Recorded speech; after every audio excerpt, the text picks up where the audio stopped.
Salut tout le monde, j'espère que vous allez bien. Donc dans cette vidéo, je vais vous parler un peu de mon appartement, puisque c'est un appartement pas du tout exprès pour une personne en fauteuil.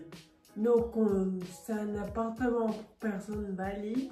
Et du coup, je vais vous montrer mes petites astuces que j'ai apportées dans l'appart pour le rendre accessible et donc plus facile pour moi au quotidien. Donc si j'ai décidé de faire mon intro dans la salle de bain, c'est justement pour vous montrer le point qui m'a donné absolument envie de visiter l'appart et de le louer. C'est donc l'évier de la salle de bain qui n'avait pas de meubles dessous, parce que la quasi-majorité des meubles de salle de bain en location ont un meuble dessous, et donc forcément quand on est en fauteuil roulant et qu'il y a un meuble, du coup on ne peut pas s'avancer. Donc allez vous laver les dents quand vous êtes à ce niveau, c'est juste impossible. Donc c'est pour ça que le fait qu'il n'y ait pas de meubles, ça m'a donné envie de visiter l'appartement. Et j'ai donc d'ailleurs bien fait, puisque maintenant je suis là depuis 3 ans. Ensuite on continue dans la salle de bain toujours. Donc moi je voulais absolument une baignoire. Je voulais pas de douche italienne, puisque dans mon précédent appart, j'avais une douche italienne et c'était juste mais la galère, j'avais horreur de ça. Je retardais le moment d'aller prendre ma douche parce que j'avais horreur de faire le transfert de mon fauteuil à la chaise de douche. Et quand j'ai commencé à chercher un nouvel appartement, pour moi, c'était clair et net qu'il me fallait une baignoire. Donc évidemment, une baignoire seule, ça n'aurait pas été possible puisque j'aurais pas pu rentrer dans la baignoire. C'est pour ça que j'ai installé un élévateur de bain. Donc c'est tout simplement un siège dans la baignoire qui est relié à une télécommande. Il y a 2 boutons, un bouton pour descendre quand on veut descendre au fond de la baignoire pour prendre un bain, tout simplement une douche, et un bouton pour le remonter. Donc par contre évidemment il ne faut pas oublier de le recharger de temps en temps pour pas se retrouver en galère. Après peut-être que vous voyez que du coup la baignoire est bien plus haute que mon fauteuil. Pour aller dans la douche, donc je me mets comme ça, je me positionne comme ça, et donc la baignoire est plus haute. C'est donc pour ça que pour monter dans la baignoire, sur l'élévateur plutôt, j'utilise tout le temps une planche de transfert. Ça me permet du coup de glisser en évitant la hauteur de la baignoire. Et ensuite, voilà, j'ai plus qu'à appuyer sur le bouton pour descendre et à prendre ma douche. Donc un élévateur comme ça, il faut savoir que ça coûte une blinde. Ça coûte autour des 600 €. Donc moi je l'ai eu pris en charge à 100%. Donc pour ça, il faut faire une demande de PCH à la MDPH. Ensuite, dans la salle de bain, toujours. Donc la salle de bain, je pense que c'est la pièce la plus importante à adapter au niveau handicap. Donc déjà, quand je suis arrivée, j'avais un toilette beaucoup trop bas. Du coup, j'ai dû faire poser dessus pour le mettre à la hauteur, donc à la hauteur pour mes transferts. J'ai fait poser un Rios.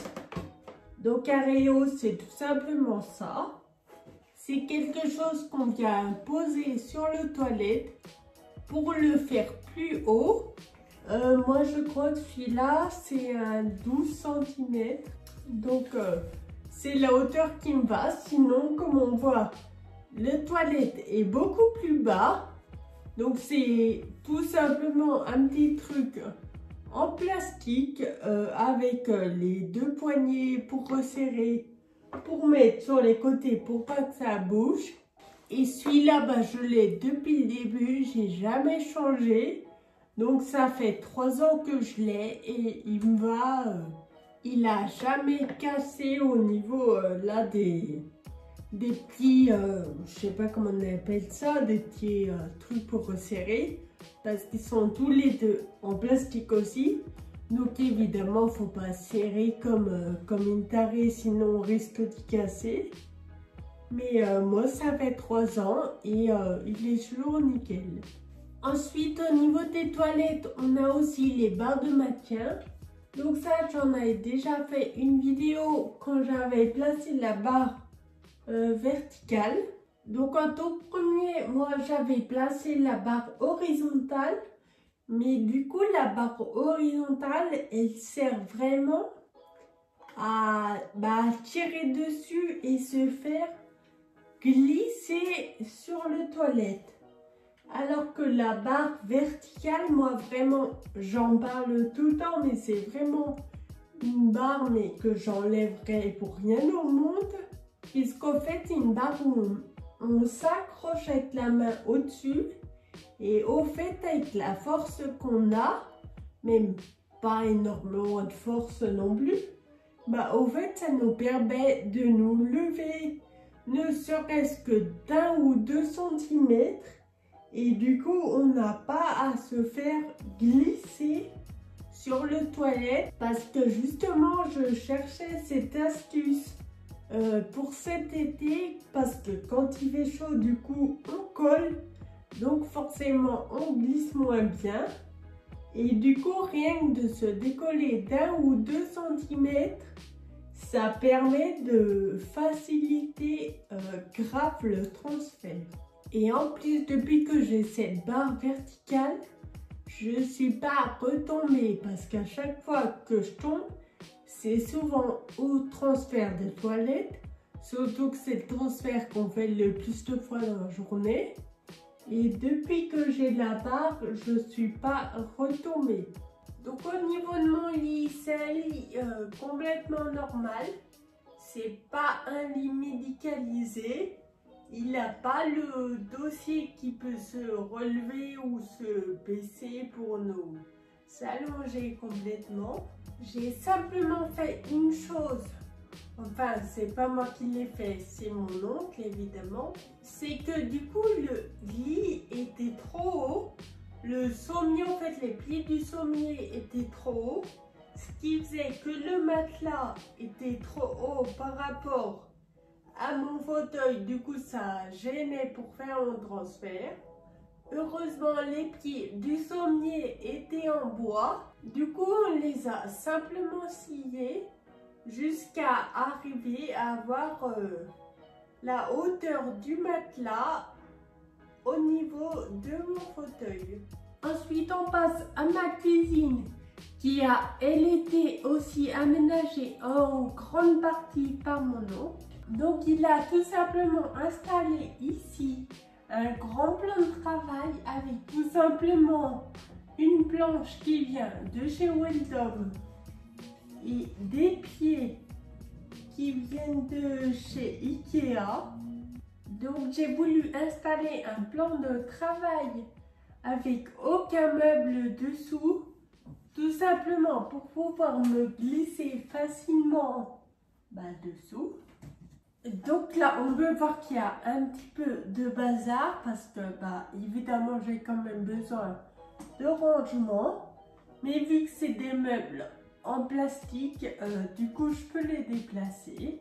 Ici j'ai ma plaque de cuisson encastrée dans la planche de plan de travail pour que je puisse du coup me glisser et cuisiner tranquillement. Évidemment la planche de cuisson n'est pas très loin de l'évier pour quand je fais cuire quelque chose dans l'eau chaude, je puisse tout simplement faire glisser la casserole, puisqu'évidemment c'est pas super facile de porter une gamelle d'eau chaude quand on est en fauteuil. Et ça, donc le meuble qui est du coup dessous l'évier, c'est un meuble qui était déjà quand je suis venue ici en location.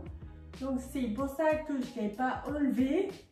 Mais du coup c'est vrai que c'est plus pratique quand on n'a pas de meuble sous l'évier pour faire sa vaisselle. Ensuite, la dernière astuce, c'est une astuce pour pouvoir fermer sa porte plus facilement une fois qu'on est dehors.